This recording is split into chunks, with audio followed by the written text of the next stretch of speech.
Les records de contamination au Covid-19 se succèdent à travers l'Europe.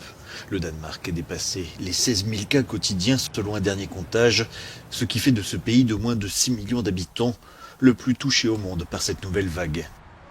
Nombre de scientifiques pensaient pourtant que le Royaume allait bientôt atteindre un pic, mais les restrictions et le taux élevé de vaccination n'ont pour l'instant eu que peu d'effet sur les infections. Beaucoup plus au sud, l'Espagne également voit son taux d'incidence grimper en flèche. En une journée seulement, plus de 200 000 nouveaux cas y ont été détectés. Conséquence, dans les rues de Madrid, des milliers d'habitants tentent d'obtenir un test pour passer sereinement les fêtes de fin d'année avec leurs proches.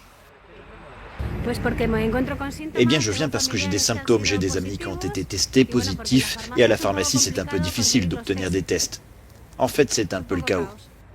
En France, les derniers chiffres de contamination font état de quelques 180 000 nouveaux cas quotidiens, un chiffre inégalé depuis le début de la pandémie.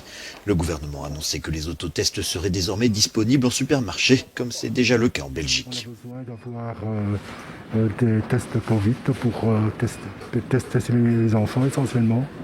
Est-ce que c'est plus facile de s'en procurer ici que d'aller dans une pharmacie, puisque ça existe depuis très longtemps dans les pharmacies? Ici, c'est tout nouveau. Oui, je crois qu'il y a une différence de prix conséquente.